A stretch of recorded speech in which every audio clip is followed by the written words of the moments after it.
Oppo A5X5G എന്ന പുതിയൊരു smart phone ഇപ്പം ഇന്ത്യൻ മാർക്കറ്റിൽ ലോഞ്ച് ചെയ്തിട്ടുണ്ട്. ഈ ഒരു സ്മാർട്ട് ഫോൺ 14,000 രൂപ പ്രൈസ് റേഞ്ചിലായിട്ടാണ് വരുന്നത്. ഈ ഒരു വീഡിയോയിൽ നമ്മൾ നോക്കാൻ പോകുന്നത് ഓപ്പോ A5X5G എന്നുള്ള സ്മാർട്ട് ഫോണിനെ പറ്റിയിട്ടാണ്.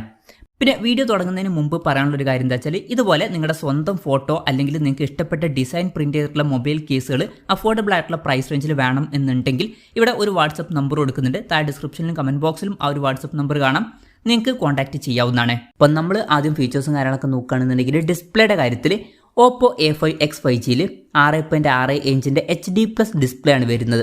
ഇവിടെ ശ്രദ്ധിക്കേണ്ട കാര്യം HD റെസൊല്യൂഷനേ ഇതിൽ വരുന്നുള്ളൂ. ഇപ്പം ഈ ഒരു പ്രൈസ് റേഞ്ചിൽ വരുന്ന ഒരു ഫോണിൽ നമ്മൾ എക്സ്പെക്ട് ചെയ്യുന്ന ഒരു കാര്യമാണ് ഫുൾ HD റെസൊല്യൂഷൻ എന്നുള്ള കാര്യം.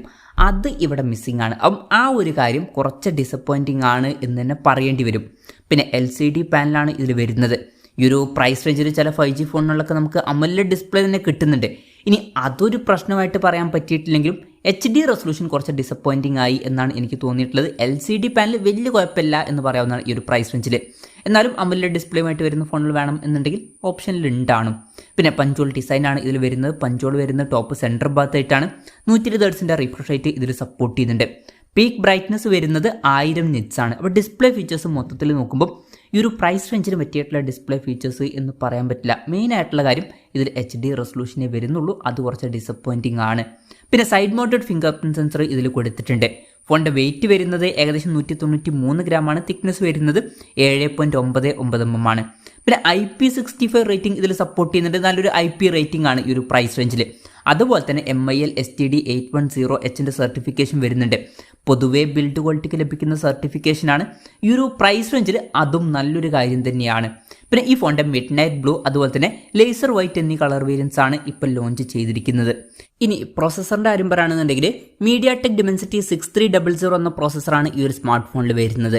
ഇപ്പം ഈ ഒരു 14,000 രൂപ പ്രൈസ് റേഞ്ചിൽ ഈ ഒരു പ്രോസസ്സർ എങ്ങനെയുണ്ട് എന്ന് വെച്ചാലും തരക്കേടില്ലാത്ത ആവറേജ് ആയിട്ടുള്ള പ്രോസസ്സർ എന്ന് പറയാവുന്നതാണ്. പക്ഷേ ഈ ഒരു പ്രൈസ് റേഞ്ചിൽ അത്ര മികച്ചത് എന്നൊന്നും പറയാൻ പറ്റില്ല. കാരണം ഈ ഒരു പ്രൈസ് റേഞ്ചിലും അതുപോലെ തന്നെ ഇതിലും കുറഞ്ഞൊരു പ്രൈസ് റേഞ്ചിലൊക്കെ MediaTek Dimensity 7300 പ്രോസസ്സറുമായിട്ട് വരുന്ന ഫോണിലൊക്കെ വരുന്നുണ്ട്.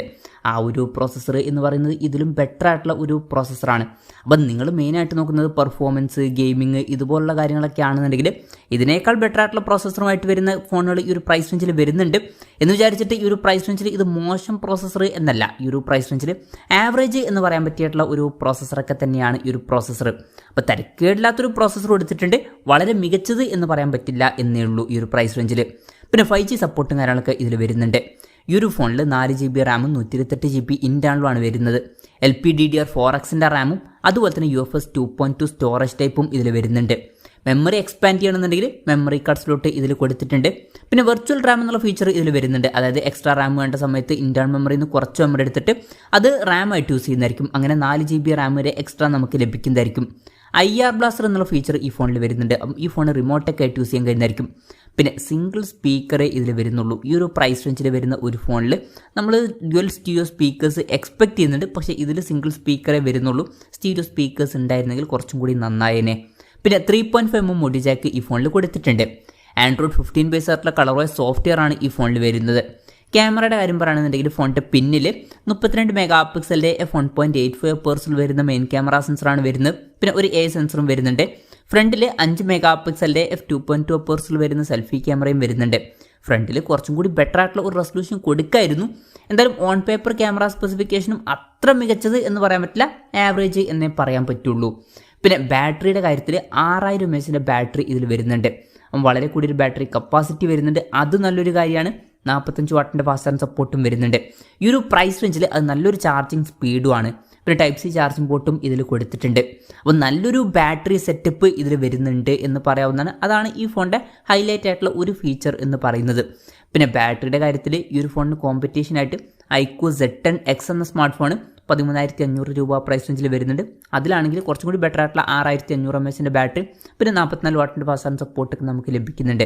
എന്തായാലും ഈ ഒരു ഫോണിൽ അത്യാവശ്യം നല്ലൊരു ബാറ്ററി സെറ്റപ്പ് വരുന്നുണ്ട് എന്ന് പറയാവുന്നതാണ്. അപ്പം ഇതൊക്കെയാണ് ഫീച്ചേഴ്സിനെ പറ്റി പറയാനുള്ള കാര്യങ്ങൾ. പിന്നെ വിലയുടെ കാര്യം പറയുകയാണെന്നുണ്ടെങ്കിൽ 4GB റാം 128GB ഇൻറ്റേർണൽ വെർഷൻ്റെ വില വരുന്നത് 13,999 രൂപയാണ്. പിന്നെ മെയ് 25 മുതലാണ് ഈ ഫോണിൻ്റെ സെയിലും കാര്യങ്ങളൊക്കെ സ്റ്റാർട്ട് ചെയ്യുന്നത്. പിന്നെ SBI, IDFC അതുപോലെ തന്നെ bank of Baroda, federal bank പിന്നെ DBSൻ്റെ ഒക്കെ കാർഡും കാര്യങ്ങളൊക്കെ യൂസ് ചെയ്യുകയാണെന്നുണ്ടെങ്കിൽ 1000 രൂപയുടെ ഓഫും കാര്യങ്ങളൊക്കെ ലഭിക്കുന്നതായിരിക്കും. എന്തായാലും ഓവറോൾ നോക്കുകയാണെന്നുണ്ടെങ്കിൽ 14,000 രൂപ പ്രൈസ് റേഞ്ചിൽ ഈ ഫോൺ അത്ര മികച്ചൊരു ഫോൺ എന്ന് പറയാൻ പറ്റില്ല. ഒരു കാര്യം എന്ന് പറയുന്നത് ഡിസ്പ്ലേയിൽ ഫുൾ HD റെസൊല്യൂഷൻ വരുന്നില്ല. ഇനി AMOLED ഡിസ്പ്ലേ വരാത്തത് ഒരു പ്രശ്നമായിട്ട് പറഞ്ഞിട്ടില്ലെങ്കിലും പിന്നെ പ്രോസസ്സർ അത്ര മികച്ചത് എന്ന് പറയാൻ പറ്റില്ല. അതുപോലെ തന്നെ ഓൺ പേപ്പർ ക്യാമറ സ്പെസിഫിക്കേഷനും അത്ര മികച്ചതൊന്നുമല്ല. അതുപോലെ തന്നെ സിംഗിൾ സ്പീക്കർ ഇതിൽ വരുന്നുള്ളൂ. പിന്നെ ചില നല്ല ഫീച്ചേഴ്സും വരുന്നുണ്ട്. നല്ല ബാറ്ററി കപ്പാസിറ്റിയും IP65 റേറ്റിംഗും MIL STD 810H സർട്ടിഫിക്കേഷൻസും ഒക്കെ നല്ല കാര്യങ്ങൾ തന്നെയാണ്. പക്ഷേ മൊത്തത്തിൽ അത്ര മികച്ചത് എന്ന് പറയാൻ പറ്റില്ല. കാരണം ഈ നല്ല ബാറ്ററി കപ്പാസിറ്റിയും അതുപോലെ തന്നെ ഇതുപോലുള്ള IP റേറ്റിംഗും അതുപോലെ തന്നെ MIL STD 810H സർട്ടിഫിക്കേഷനൊക്കെ ഈ ഒരു പ്രൈസ് റേഞ്ചിൽ വരുന്ന വേറെയും ചില ഫോണുകളിൽ വരുന്നുണ്ട്. അതിലാണെങ്കിൽ ബാക്കി ഫീച്ചേഴ്സ് കുറച്ചും കൂടി ബെറ്റർ ആവുന്നുമുണ്ട്. അപ്പം എൻ്റെ ഒരു അഭിപ്രായത്തിൽ ഈ ഒരു പ്രൈസ് റേഞ്ചിൽ ഈ ഫോൺ അത്ര മികച്ചത് എന്ന് പറയാൻ പറ്റില്ല. ഇനി ഇതിന് പകരം കൺസിഡർ ചെയ്യാൻ പറ്റിയിട്ടുള്ള ഫോണുകൾ ഏതൊക്കെയാണെന്ന് ചോദിച്ചാൽ ഈ ഒരു പ്രൈസ് റേഞ്ചിൽ Realme P1 സ്പീഡ് എന്ന സ്മാർട്ട് ഫോൺ നമുക്ക് ലഭിക്കുന്നുണ്ട്. അതിൽ നമുക്ക് ഫുൾ HD റെസൊല്യൂഷനിൽ വരുന്ന AMOLED ഡിസ്പ്ലേ എക്സ്ട്രാ ലഭിക്കുന്നുണ്ട്. ബെറ്റർ ആയിട്ടുള്ള MediaTek Dimensity 7300E എന്ന പ്രോസസ്സർ ലഭിക്കുന്നുണ്ട്. പിന്നെ ഈ ഒരു പ്രൈസ് റേഞ്ചിൽ കൺസിഡർ ചെയ്യാൻ പറ്റിയിട്ടുള്ള മറ്റൊരു ഓപ്ഷനാണ് iQOO Z10 X 5G എന്ന സ്മാർട്ട് ഫോൺ. നിങ്ങൾക്ക് മെയിനായിട്ട് ബാറ്ററി വേണമെന്നുണ്ടെങ്കിൽ ഈ ഒരു പ്രൈസ് റേഞ്ചിൽ ഇതിന് പകരം ഇത് നോക്കാം. ഇപ്പം ബെറ്റർ ആയിട്ടുള്ള ബാറ്ററി കപ്പാസിറ്റി ഇതിൽ വരുന്നുണ്ട്. 6500 mAh ബാറ്ററി ഒക്കെ വരുന്നുണ്ട്. പിന്നെ ബെറ്റർ ആയിട്ടുള്ള MediaTek Dimensity 7300 എന്ന പ്രോസസ്സർ അതിൽ വരുന്നുണ്ട്. അതുപോലെ തന്നെ ബെറ്റർ ആയിട്ടുള്ള ഫുൾ HD റെസൊല്യൂഷനും വരുന്നുണ്ട്. അപ്പം അതും കൺസിഡർ ചെയ്യാം. അല്ല വിവോയുടെ T4 X 5G എന്ന സ്മാർട്ട് ഫോൺ കൺസിഡർ ചെയ്യാവുന്നതാണ് സെയിം ഫീച്ചേഴ്സുമായിട്ട്.